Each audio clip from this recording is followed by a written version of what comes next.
Bharat Ratna doctor Bhimrao Ambedkar को कोटि कोटि नमन। ये कार्यक्रम डॉक्टर भीमराव अंबेडकर के जीवन पर आधारित है, जहां भारत की जनता के प्रति उनके योगदानों को पूरी सजगता से चित्रित और रेखांकित करने का प्रयास है। कार्यक्रम में दिखाई गई घटनाएं लब्ध प्रतिष्ठ पुस्तकों से ली गई हैं। इस कार्यक्रम के जरिए चैनल की ओर से एक विश्वसनीय, सजग और सकारात्मक प्रयास है कि डॉक्टर बाबा साहेब भीमराव अंबेडकर के जीवन की संघर्ष यात्रा एवं गौरव गाथा पूरे आदर के साथ घर घर पहुंचे और उनके योगदानों से सभी संपूर्णता में परिचित और आह्लादित हों। क्या पता मेरे सर जी के पास मिल जाए। कैसे? क्योंकि वो और मेरे सर जी दोनों दोस्त हैं। दोस्त है? हाँ। चलो, धन्यवाद काकी, मैं बाद में बताता हूँ।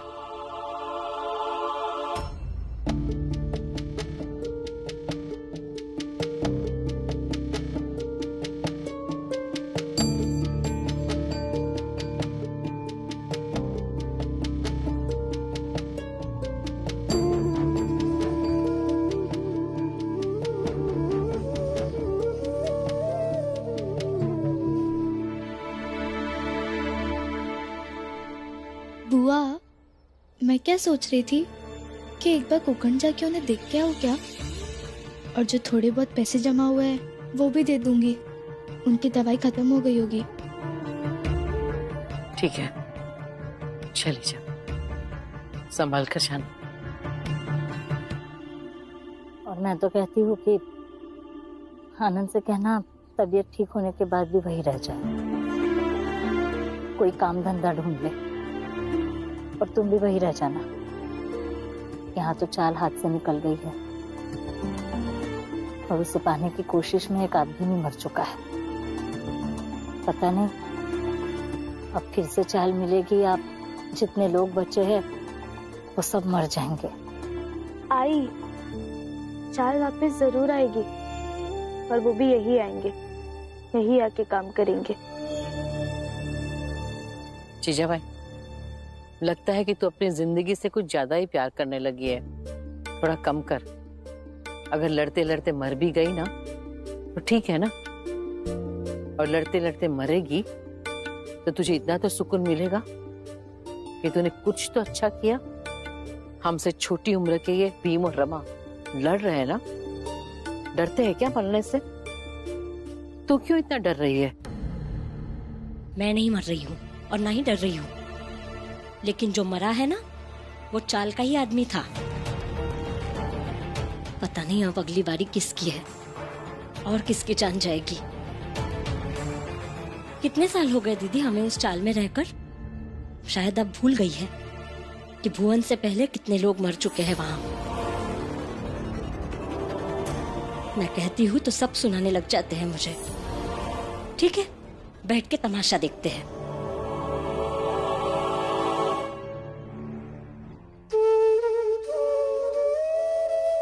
जा।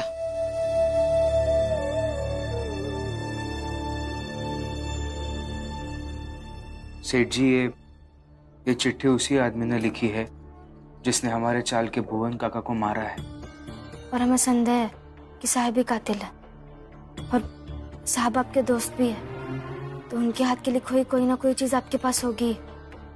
उसे ढूंढ के दे दीजिए ना, फिर हम दोनों को मिलाएंगे। हाँ, देखिए ना सेठ जी, आपने अगर मदद की तो बड़ी कृपा होगी। हाँ, एक चिट्ठी तो होगी उसकी लिखी हुई, मैं अभी ढूंढता हूँ।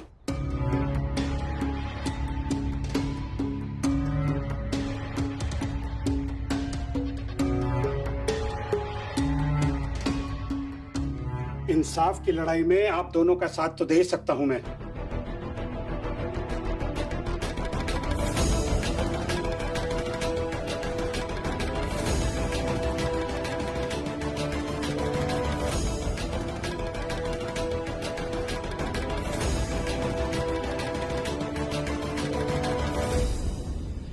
ये रही वो चिट्ठी, ये लो साहिब का लिखा हुआ।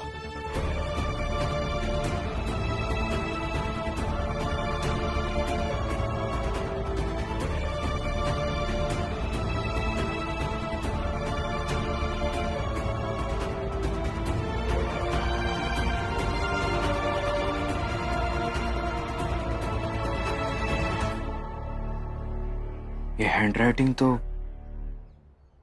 नहीं मिल रही है।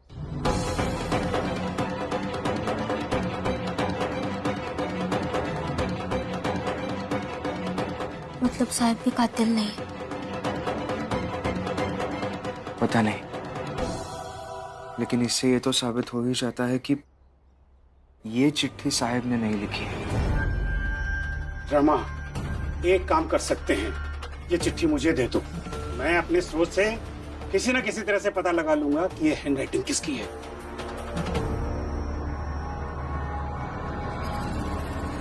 रुको,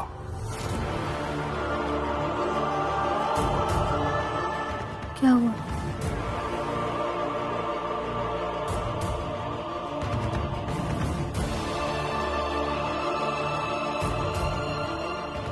क्या कर रहे हैं आप? अरे चिट्ठी फाड़ क्यों दी?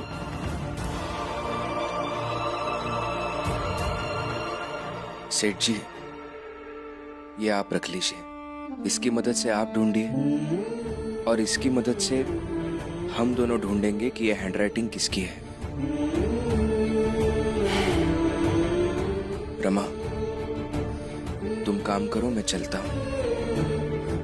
धन्यवाद। लीजिए, चलती है।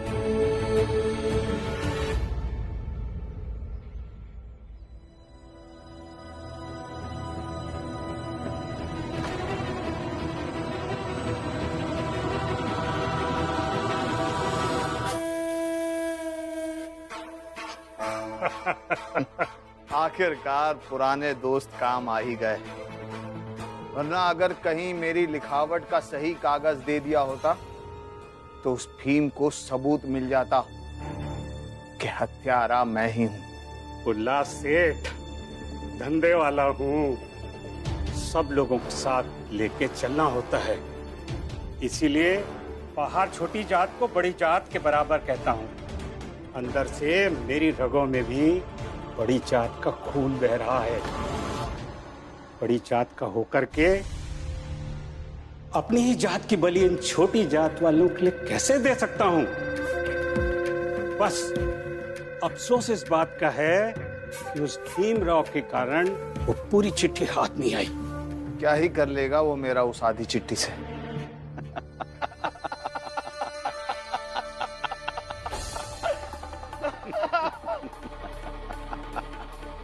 एक बात बता भीमराव, कि ये फटा हुआ आधा कागज ले जाकर इसकी लिखावट मिलाकर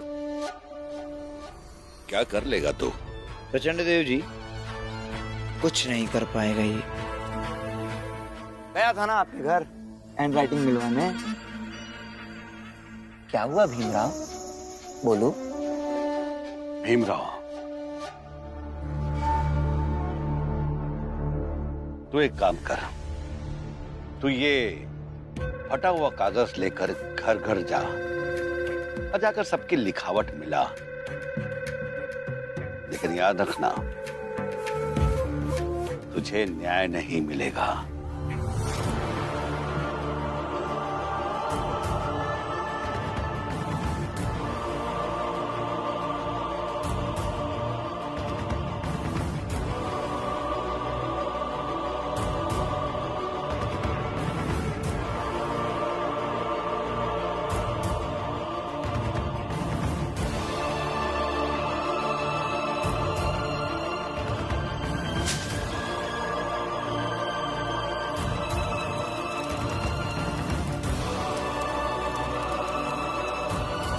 मंदबुद्धि, ये क्या नया नाटक शुरू किया तूने? हाँ, नाटक नहीं है ये, बस आप दोनों को समझाने की कोशिश कर रहा हूं कि इंसाफ और सच इस आग की तरह होते हैं। चाहे जितनी भी चीजें ऊपर से डाल के उनको दबाने की कोशिश करो, लेकिन वो सब कुछ ध्वस्त करके सामने आ ही जाते हैं।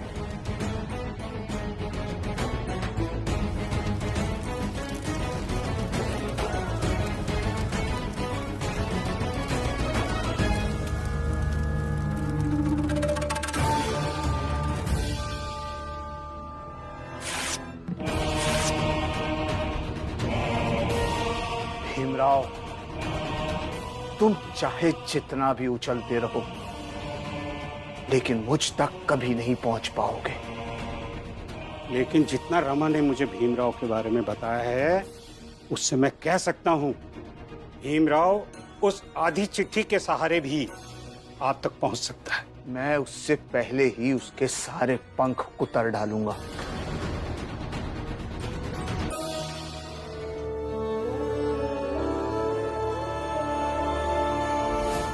चलाइए गोली, मर जाऊंगा लेकिन नहीं हटूंगा यहाँ से। हट जाओ सामने से, नहीं तो अगली गोली तुम्हें लगेगी। मार डालिए लेकिन नहीं हटूंगा। मेरी आई झूठी थी, उसने हमेशा मुझे राजा बेटा कह के बुलाया। उसने कभी क्यों नहीं बोला कि मैं राजा बेटा नहीं। मैं एक छोटी जात का आदमी हूं, जिसके साथ कोई कुछ भी करके जा सकता है।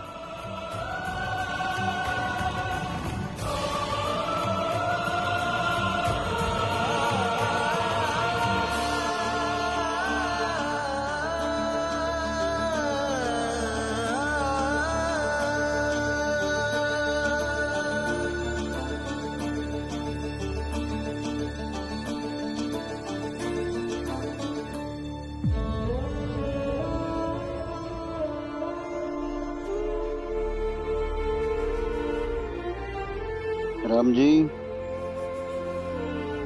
इतने दुखी उदास रहने से क्या होगा? संभालो अपने आप को। वकील साहब, वैसे देखा जाए तो भुवन का और मेरा संबंध कुछ ज्यादा नहीं था। जब मैं देर रात को चाल में लौट के आता था, तो बस वही मुझे जगा हुआ मिलता था। कई बार तो वही मुझे पूछता था, आज देर क्यों हो गई? जैसे बचपन में मेरी आई पूछती थी और बाद में हिमा भाई पूछा करते थे। एक बार तो उसने मुझे चाय भी पिलाई थी।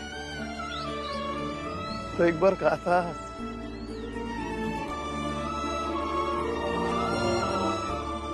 क्या कहा था? हाँ, राम जी, तुम बहुत अलग किस्म के पिता जो अपने बेटे के बारे में इतना सोचते हो। बस उसका और मेरा इतना ही संबंध था। लेकिन वकील साहब, सच बात कहूं तो जब तक वो जिंदा था, तब तक उसके होने का मुझे कोई फर्क नहीं पड़ रहा था। लेकिन अब पड़ रहा है।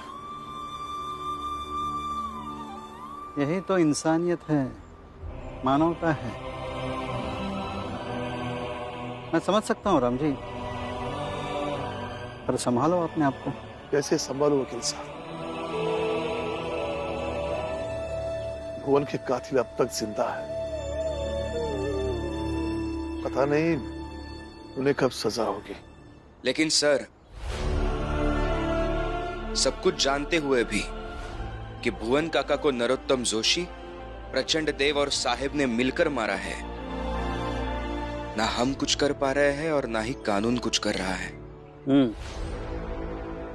और सबूत नहीं मिल पाया तो ऐसे ही खुले में रहेंगे, क्योंकि कानून की आंखें सबूत और गवाह मानती है।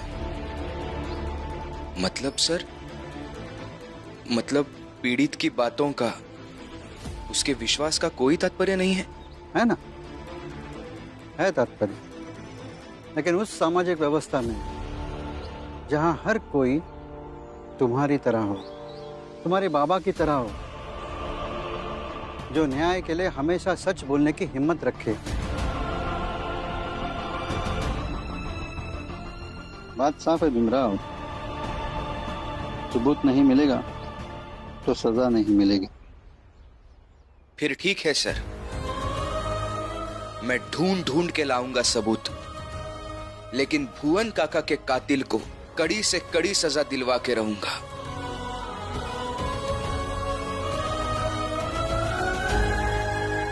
उस भीमराव का दिमाग बहुत खुरापाती है, वो इतनी आसानी से तो नहीं मानेगा। अभी भी किसी न किसी तरह से सबूत जुटाने की कोशिश कर रहा होगा। नरोत्तम, बात तो तुमने बिल्कुल सही कही। तो बस सोचिए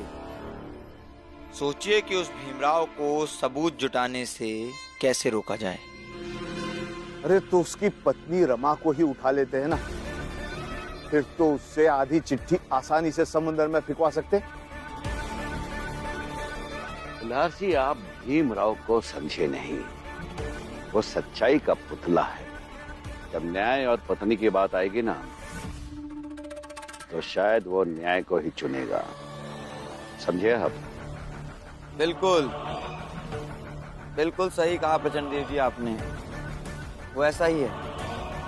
तो फिर क्या करे? कुछ ऐसा करना होगा कि सांप भी मर जाए और लाठी भी ना टूटे।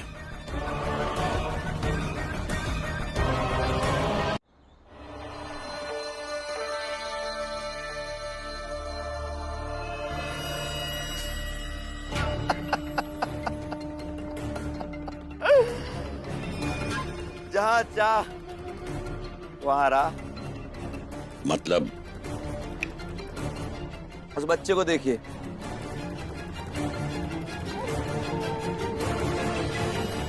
पहचानते हैं इसे? हाँ,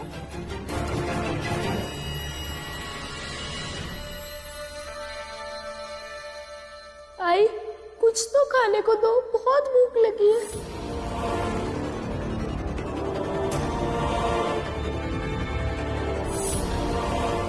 ये याद आ रहा है कि ये वही ना जो भीम की चाल में था। बिल्कुल वही है ये। अब सोचिए, उस दिन इस बच्चे के भूखे रहने पर उस भीमराव ने कितना तमाशा किया था। अभी इस समय आप गुनहगार है नहीं है, इससे बड़ी समस्या यह है कि सबको भूख लगी है, वो बच्चा बेचारा भूखा है। मुझसे और रमा से दिक्कत है ना आप लोगों को? हमें नहीं चाहिए आपका खाना, लेकिन मेरी बात मानिए, सब मिलकर पैसे निकालिए और सबके लिए एक साथ खाना मंगवाइए। तो सोचिए,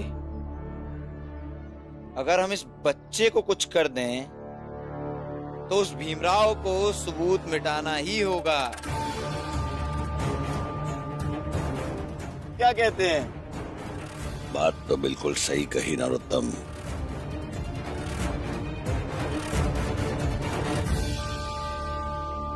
फिर चलो आज रात उन छोटी जात वालों के बीच जाकर धमाका करते हैं। शाबाश।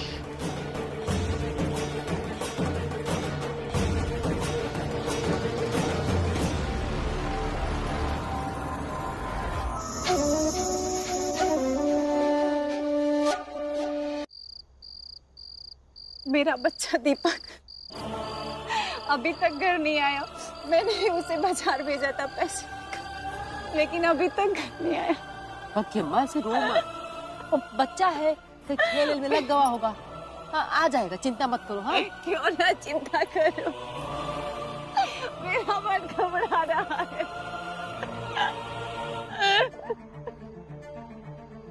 चलो ना, कहीं ढूंढते हैं उसको। काकी आप शांत हो जाइए, घबराइए मत। थोड़ी देर और इंतजार करते हैं। अगर नहीं आया दीपक तो जाके ढूंढ लेंगे। ढूंढने क्यों जाना है? मैं बता रही हूँ, ये रमा और भीम गए थे ना उस भुवन के कातिल को ढूंढने की कोशिश में। उसी से नाराज होकर ऊंची जात वालों ने कुछ कर दिया होगा। कुछ भी मत बोलो जीजा भाई, क्या प्रमाण है? जब देखो आप किसी न किसी बात को लेकर के नाटक शुरू कर देते हो।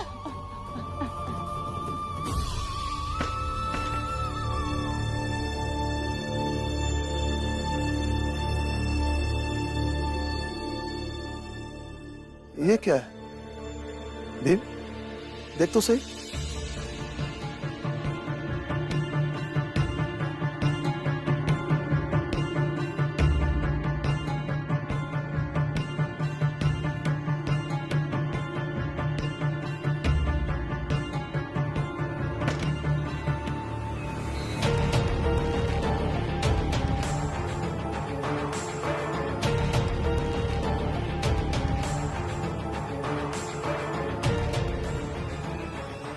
क्या लिखा है? पढ़ तो सही।